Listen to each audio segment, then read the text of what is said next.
Hey guys, this is Donnie with Standing Goats Rescue.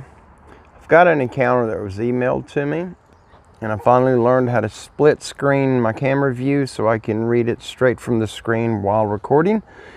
So no more holding a sheet of paper that I had to copy off my email because of having no printer. So here we go. This is my fourth attempt at this because my phone keeps overheating and shutting down. Alright, hello Donnie. My name is Clayton. I've recently subscribed to Standing Goats Rescue for my fascination of Bigfoot.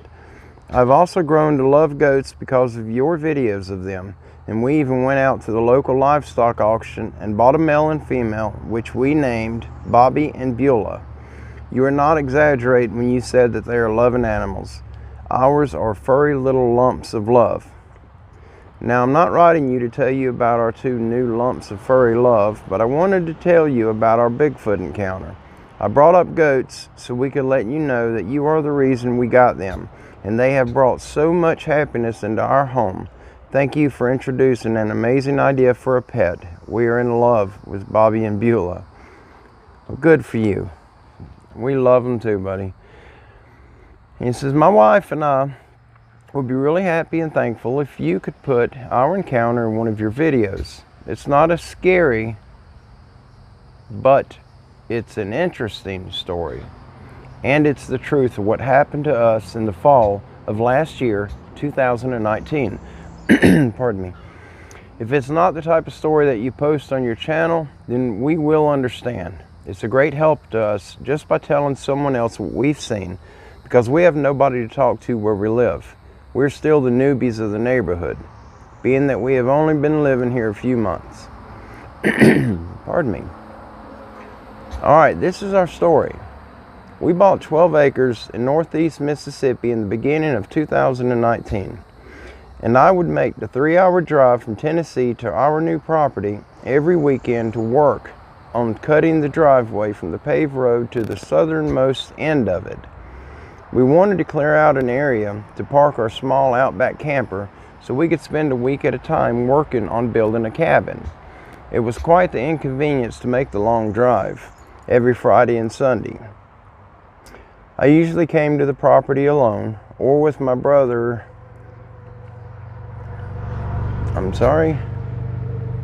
Or with my brother-in-law. My wife tended to her side job as a weekend daycare, so she didn't go with me. Besides that, there was no AC, and it was either very hot and humid or very cold and wet. Many times when I was working on clearing out the path for the driveway, I would hear screaming way out in the distance, which I figured was kids playing in a creek or lake.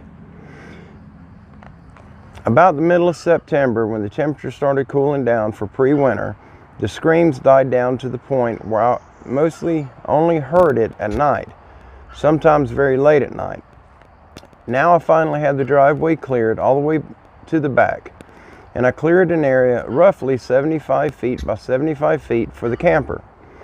I loaded up the camper with enough food and water and gas for the generator to last us a few weeks, and wifey and myself hit the road and headed to our soon-to-be home. This would become the beginning of all things strange. We arrived after dark, so we laid the seats back and slept in the truck. The camper and the bed of the truck were packed full, and neither one of us felt up to unloading it yet. Somewhere around 11 p.m., we were awakened by a sudden swaying of the truck. I grabbed my small mag light and scanned around the truck with it, but from the passenger seat, and did not see anything. We figured it was an animal, so we both drifted back to sleep. We were awakened again a few hours later by what I thought was a gunshot. Marge, my wife, called the local sheriff's department while I walked around the truck and camper looking for people or bullet holes, and neither were found.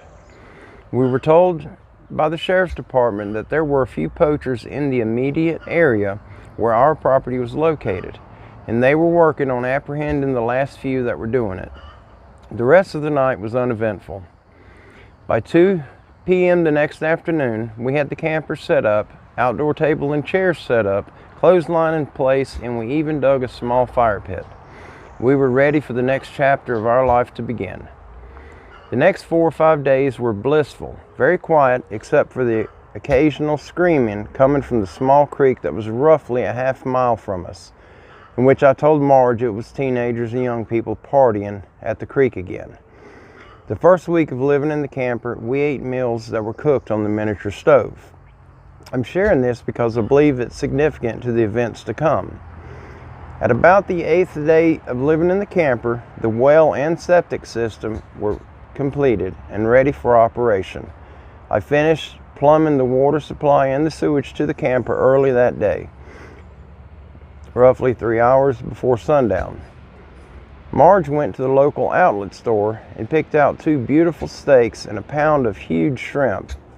We were going to celebrate by grilling out steak and shrimp BQ kebabs. Around 7 o'clock that afternoon, I pulled the steaks off and threw the huge shrimp kebabs on the grill. And as the shrimp were almost done, the aroma filled the air like a dense fog. I am certain that this is the reason we had a visitor that night.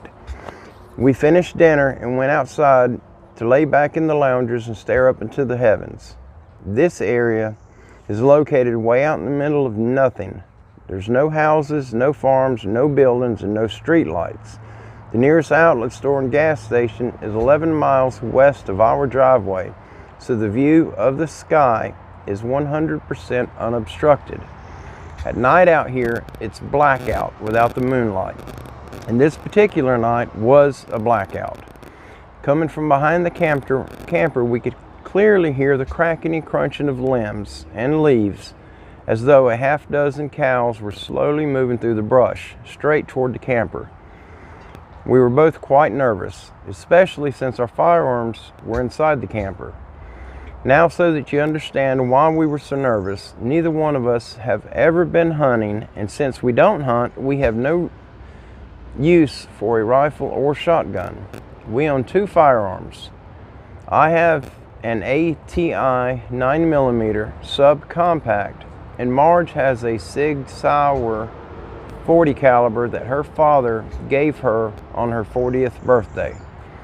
These 2 firearms are for self-defense. They're not powerful enough or accurate enough for hunting.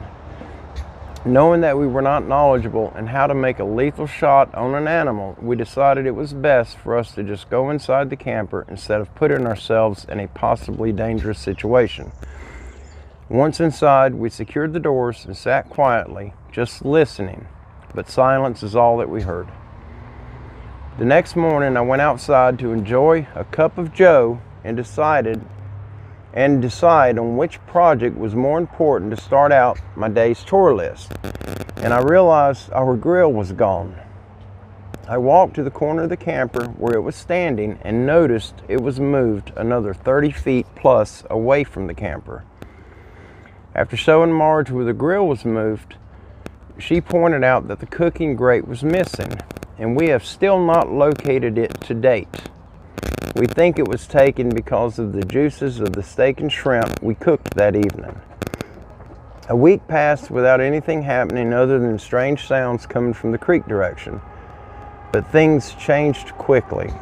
I built a small chicken coop so we could have access to fresh eggs and stocked it with 8 egg chickens that I got from a flea market in the next town over. The first night with the chickens was a nightmare. A coyote or fox chewed a hole in the wire and killed all 8. I patched a hole, added a solar security light, and bought 8 more chickens. And these were adult chickens that were supposed to lay eggs fairly quickly after they adjusted to their new home. And yes, they did. We had 4 eggs the following morning, 3 more that afternoon. A week later, we had more eggs than we could eat. There were so many eggs, we ran out of places to put them. Marge thought that if we would set out the extra eggs away from the chicken coop, that the predators would eat the eggs instead of the chickens. I thought it was a ridiculous idea because predators want blood, not egg yolks. Well, I've been wrong before, and she proved me wrong once again. The eggs were either being eaten entirely or taken and eaten elsewhere. We continued placing the extra eggs in the same place for the next few weeks, and every morning they were gone. Around 4 a.m. one morning, we heard the chickens clucking and going wild. I jumped up, grabbed my handgun and flashlight, then headed out the door as fast as I could. When I rounded the corner of the camper, I was met by a group of dogs or coyotes. They immediately charged my direction, and I ran back into the camper, slamming the screen door. And they were already tearing through the screen before I had time to close the main door. Growls, yelps, roars, and banging on the sides of the camper continued for several long seconds.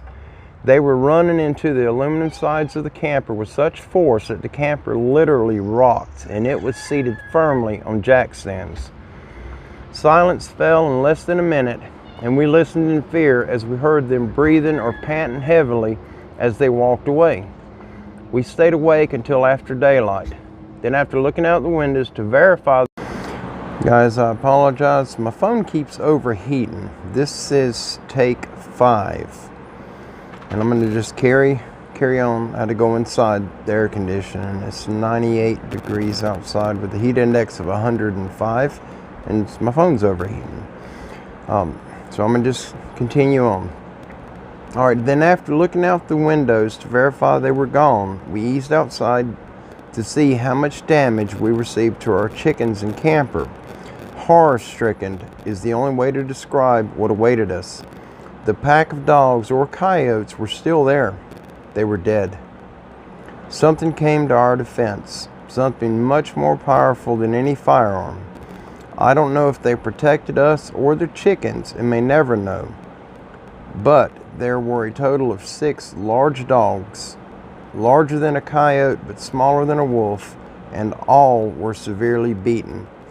One was almost missing its head. The majority of them appeared to have a broken spine because they were folded or twisted in a way that the ears were touching the base of their tail. We found several very large human-like footprints. Some were around the size 12 shoe, and a few that were 15 and 16.5 inches in length. I've heard of Bigfoot most of my life, but I thought they were only a northern thing.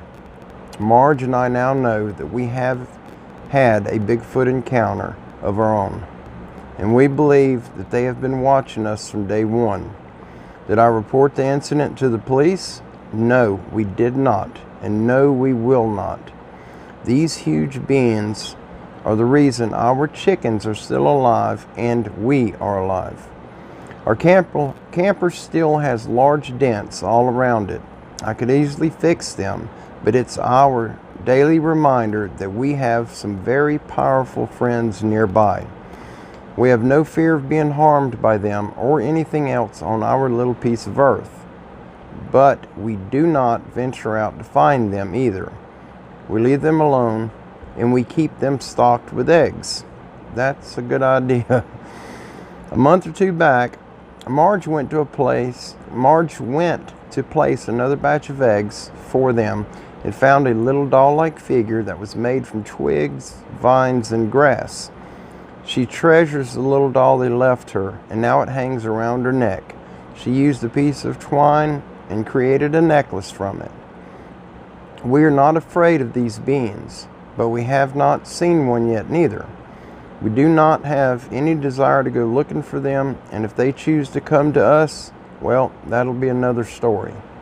As for now, they are our friends, and we will do everything within our power to protect them. When our grandbabies come to visit, we walk around the camper with a broom to sweep away the occasional footprints. Marge has started making her own version of a handmade doll, and she places them alongside the eggs. So far, she's left them 3, and all 3 of them were taken. I'm sharing our experience with these beings so others can see that not all of them are violent. I do not recommend anybody going out to find them. I'm sure they'll take whatever measures are necessary to defend their own.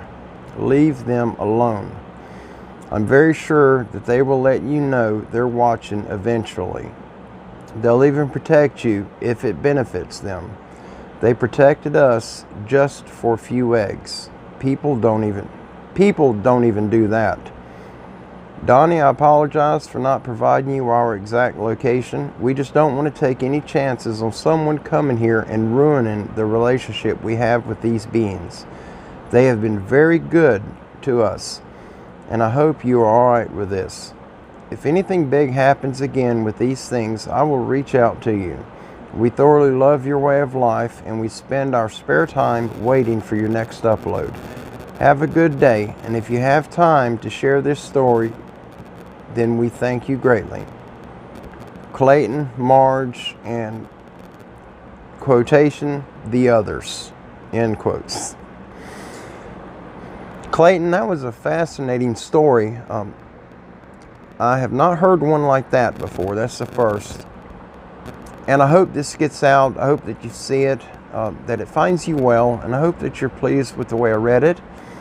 If there's any discrepancy or any issues, if I've misspoken what you've written, contact me, let me know, and I'll go back and I'll straighten it up, I'll fix it, or I'll simply remove it. But thank you for sharing this with us. I greatly appreciate it. And for you other people out there, men, women, young people, I've received 2 other encounters, and there's a lot of foul language in it. Both encounters are fascinating. I have no doubt that it happened to you, but I cannot and will not share the encounters that have language like that in them. This channel is not about that. We don't support it. If that's the way that you speak, and if that's your personality, then I don't have a problem with it. It's yours. But I have say-so over what goes on my channel. So if you'll take your the stories that you've sent, your encounters, and if you'll reword them and take the foul language out of them, I'll be more than happy to put them on the channel and share them. I think every story needs to be shared. There's a few channels that I'm watching now that do that exact thing, and they are professional at how they share them. I'm just a simple goat farmer. They fascinate me. I'm not a Bigfoot researcher. I have no intentions on ever being one. What I do, I go out looking for evidence to back up what I saw. It's a personal, it's personal to me. And I know what I've seen with my own eyes. I do not drink. I do not do drugs. And I know what I've seen. But in my mind, it was something that my brain has made up. And it happens to me regularly. And I just want to catch one on video to prove to myself that what I've seen is indeed real. And I know they are. When you have an experience with one of these, and you have something up close, it's personal. And it leaves a mark on your spirit, it leaves a mark in your heart, it leaves a mark in your mind. And it never goes away. There's no change in it. Once it happens, it's done. I hope that you guys that have not had an encounter, if you do have one, I hope it's a good one.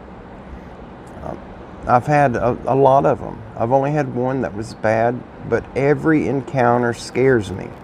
I've got a natural fear of them. I'm not afraid of anything else on this planet, but them things scare me.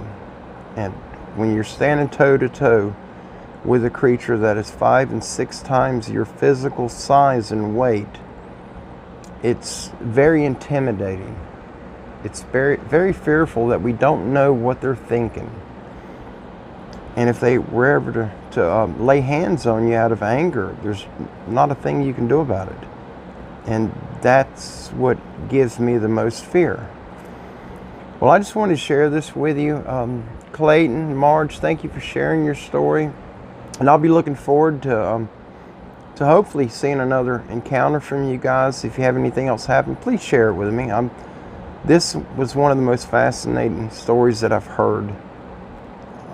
I wish my encounter, the bad encounter I had, I wish it wasn't the way that it happened, but there's a reason for it. Our Creator puts things in our path, whether it's to wake us up or to get us steered in a different direction. We don't have to receive the reason why he does it, but there's a reason behind all of it. You guys, thank you for joining us and taking part of this. They've opened up one of the areas that I do my hikes in, where I've been getting evidence of these things, but I'm waiting on the main area that I go to reopen. They've burned a lot of that property, and I want to show you guys what it looks like. There's hardly any wildlife left, but I have to wait until they open that one up. I don't want to have my vehicle towed, and I don't want to go to jail over the desire to get evidence of broken trees and footprints. It's not worth it. We all have a wonderful day. Thank you for being part of this channel. And if you guys are just coming over to check out the videos, please support us. Like, share, and subscribe, and help us get built up a little bit. We want to get this word out of these beings. If it saves one person from harm, or awakens somebody that doesn't know about them, then we've done our job. We just need to get the word out. Thank you for being part of it. God bless each and every one of you. Until next time, you guys be safe.